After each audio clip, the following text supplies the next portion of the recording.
ये काफ़ी बढ़िया सवाल है परीक्षा के दृष्टिकोण से भी। कहता है इसमें कि बिंदुओं 4, -1 और -2, -3 को मिलाने वाले रेखाखंड को समत्रिभाजित, ये स्पष्ट बोला है कि समत्रिभाजित यानी 3 बराबर भाग में बांटना है करने वाले बिंदुओं के निर्देशांक। तो जो 3 भाग में बांट रहा है इसको उसका निर्देशांक, ये और ये मिला करके इस रेखा को 3 भाग में बांटा। देखिए ये हमारा पहला भाग, ये दूसरा भाग, ये तीसरा भाग, ठीक है। ये पूरा एक रेखा मान लिए थे ए बी, इसका 3 हिस्सा किए, ठीक है। 3 हिस्सा किए तो 2 ठो कट लगाना पड़ा बीच में, तब ना 3 हिस्सा हुआ। यही जो 2 कट लगाए हैं, एक पी पर एक क्यू पर, इसका हमको निर्देशांक निकालना है। तो आसानी से जो पहले दिया है उसको लिख लिए हैं। माना बिंदु पी एक्स, वाई तथा क्यू एक्स, वाई, ये दोनों भी एक्स, वाई और एक्स, वाई मान लिए। वह क्या है, रेखाखंड ए बी को समत्रिभाजित करते हैं। ये दोनों बिंदु इस रेखाखंड को समत्रिभाजित यानी 3 बराबर भागों में बांटते हैं। चित्र से स्पष्ट है कि बिंदु P के लिए विभाजन अनुपात, इसका विभाजन अनुपात क्या हो जाएगा, P के लिए तो हो जाएगा, ये हो जाएगा हमारा 1 और ये दूसरा हो जाएगा 2, 1:2 होगा। जबकि Q की आप बात करेंगे तो ये हमारा हो जाएगा 1 और 1 2 और इधर 1, ठीक है। ये विभाजन अनुपात लेना पड़ेगा क्योंकि जो बांटने वाला जितना सवाल है इसी अनुपात से बनता है, ठीक है।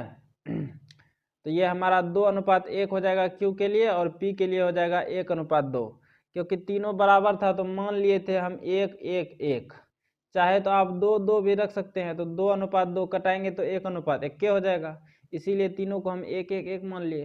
तो ये बिंदु P क्या करता है, यहाँ से यहाँ तक 1 हो जाएगा और ये पूरा हमारा 2 हो जाएगा। फिर Q का जब बात करेंगे तो ये हमारा पूरा 2 हो जाएगा, ये 1 हो जाएगा। तो P के लिए विभाजन अनुपात 1:2 और Q के लिए विभाजन अनुपात क्या होगा, 2:1। अब निकालेंगे बिंदु P के निर्देशांक। तो P के निर्देशांक निकाल लेते हैं आसानी से। P के लिए जो है अनुपात दिया था 1:2, तो m1/m2 मान लिए 1/2। x निर्देशांक निकालने का सूत्र बताए थे m1 x2 + m2 x1/m1 + m2, ये पहले पार्ट में हम बता चुके हैं। y निर्देशांक के लिए होता है m1 y2 + m2 y1/m1 + m2। अब देखिए m1 का मान तो हमारा 1 दिया है, वो रख दिए। x2 का मान देखिए कहाँ से निकालेंगे, ये हमारा है दिया गया, इसको मान लेते हैं x1, इसको y1, ये x2, ये y2। तो x2 का मान है -2 और x1 का मान है 4, तो यहाँ पर हम रख दिए हैं।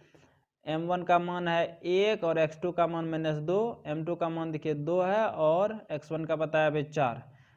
फिर है m1 + m2, तो 1 + 2, 1 गुना -2 हो जाएगा -2 और 4 दूनी हमारा हो जाएगा 8। 8 में से 2 जाएगा तो बचेगा 6, नीचे में 3, 3 में अगर 6 में अगर 3 से भाग देंगे तो 2 बार में चला जाएगा, तो यहाँ से हमारा x का मान निकल गया।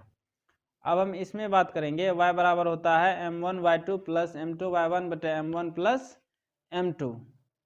m1 का मान तो हमारा 1 ही है और y1 और y2 का मान देख लेते हैं।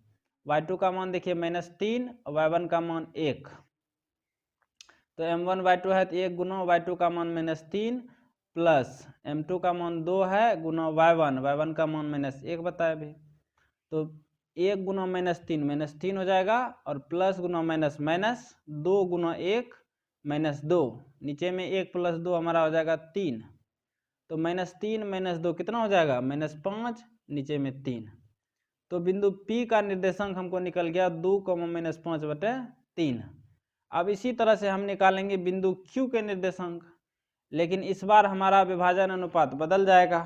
तो इस बार क्या होगा, 2/1 या 2:1। फिर से x निर्देशांक निकालने के लिए हम सूत्र लगाएंगे m1 x2 + m2 x1/m1 + m2 और y के लिए m1 y2 m2 y1/m1 + m2।